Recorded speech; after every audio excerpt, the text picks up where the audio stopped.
Merry meet, boils and ghouls. It's been a little while since I've talked about Wicca on this channel. I think the last time was my Midsummer review, but yeah, that's still a thing. And since it's been a little while and 2020 has basically killed all new movies for the rest of the year, rest in peace, Halloween Kills, I figured why not go back and take a look at one of my all-time favorite witch movies. If not one of my all-time favorite movies ever. Before we get started, make sure that you subscribe to this channel and click that little bell thingy to get notified. I post regular movie reviews and gameplays, all with a horror theme to them. So trust me when I say that you won't want to miss what's coming. Don't believe me? Stick around to the end of the episode to find out what movie I'll be discussing next time. The Craft was a 1996 film by Douglas Wick and Peter Filardi, who wanted to explore not only the typical high school experience, but also witchcraft. It also set out to be one of the most respectful as well as realistic representation of witches in movies. Yeah, Filardi actually did a lot of research into the Wiccan religion.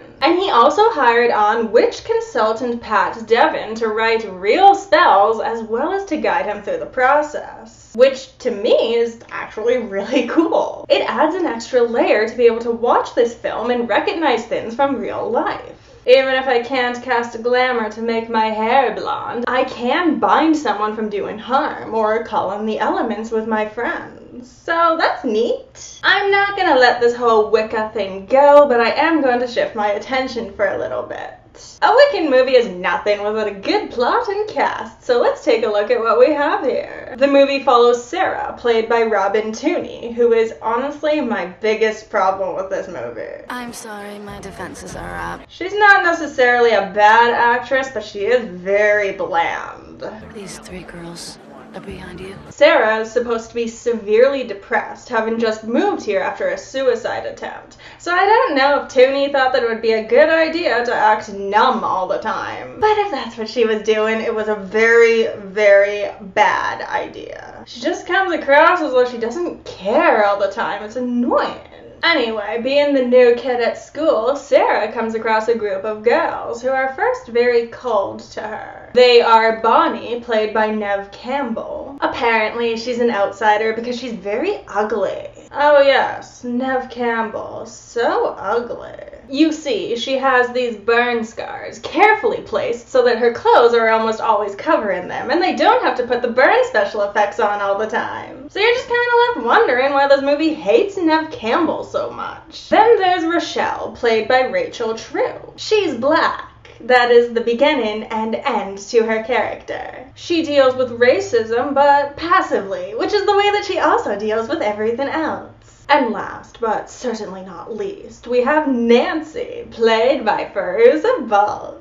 Fairuza Balk is by far the best part of this movie. She plays the leader of the outsiders, and with her gorgeous goth aesthetic, she's probably the reason why the whole school thinks they're witches. Sarah is warned to stay away from them by Billy Loomis here, but the four girls hang out after school anyway. This is how they find out that the four of them can actually make things happen with their mind. While talking about this, Fairuza Balk reveals that the outsiders are actually into Wicca and that they worship a god named Manon. Manon, for the record, is not a real god, and Wiccans tend to be polytheist rather than monotheist. But that's probably the biggest way that this movie's version of Wicca differs from real life. You know, besides the fact that real magic doesn't actually look like this. It's a lot subtler, more focused on energy than anything. A binding spell won't literally make it so that your enemy can't stab you. It will just direct that energy towards your separation. Anyway, all of this Manon talk has turned Sarah off. But she ends up hanging out with the outsiders anyway when Billy Loomis lies about having sex with her. A good chunk of this movie is just focused on the girls and their bonding, which is actually really cool to see. It's like the goth girls' answer to Mean Girls, or Heathers. which is also the goth girl's answer to Mean Girls. Each girl has their own problem that they're trying to use magic to fix. Bonnie is trying to stop being so damn ugly. Rochelle is being bullied by the most blatantly racist girl to ever somehow wind up the most popular girl at school. Oh God, look, there is a pubic hair in my brush. Oh no, wait. That's just one of Rochelle's little nappy hairs.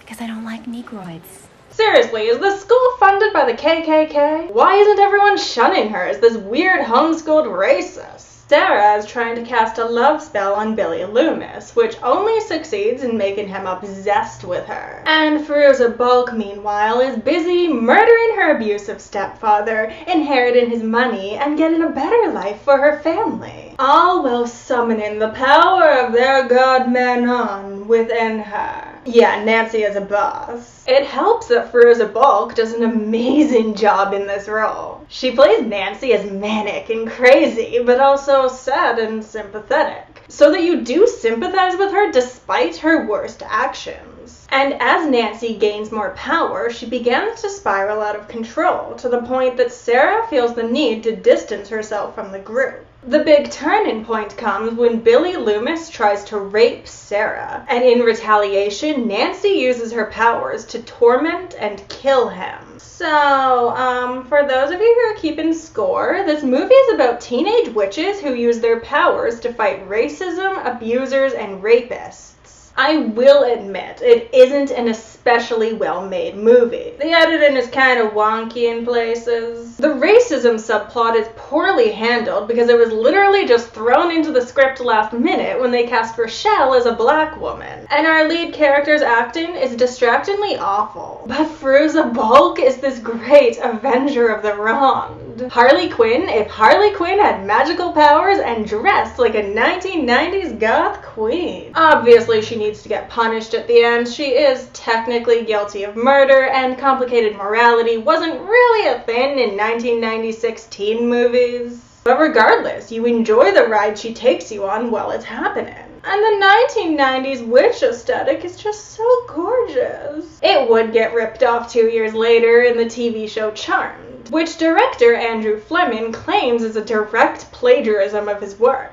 You see, Fleming wrote a script for a TV show based off The Craft and pitched it to Fox, but WB was also very interested at the time. And although the pilot wasn't picked up, it wasn't long afterwards that a TV show that strangely resembled Fleming's script appeared on the air. It's hard to prove anything for sure, but Fleming has made it clear what he believes happened. A rise in neo-paganism coincided with this movie, and maybe this movie wouldn't be held in such acclaim if it wasn't for that.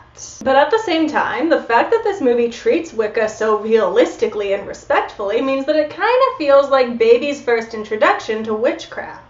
And by baby, I am referring to any 10-year-old girl with heavy eyeliner and a nose stud. So, me. It gives them things to Google that might turn into a passion, or even a religion if that's what you're looking for. All in all, I don't see anything harmful in this movie. As much as it could have been better presented, it still serves as an escape for those weirdos out there. Watch out for those weirdos.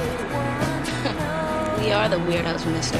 And end of day, what's wrong with that? 7 attempts to make myself look like Fairuza Balk out of 10. It may be a biased ranking, but this is my channel, and don't tune into my channel if you don't expect to hear my opinion. But if you think that my little opinion has value, then make sure that you subscribe to this channel and click that little bell thingy to get notified. Because next time, we're talking about something a little lighter, a musical even. Next time, we're talking about the horror musical Repo the Genetic Opera.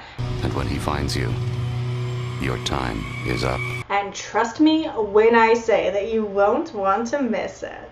Give this video a like if you enjoyed it, and while you're down there, why don't you leave me a comment? Let me know what your favorite witch movie is. Thank you so much for watching, my pets, and I will see you next time. Love you.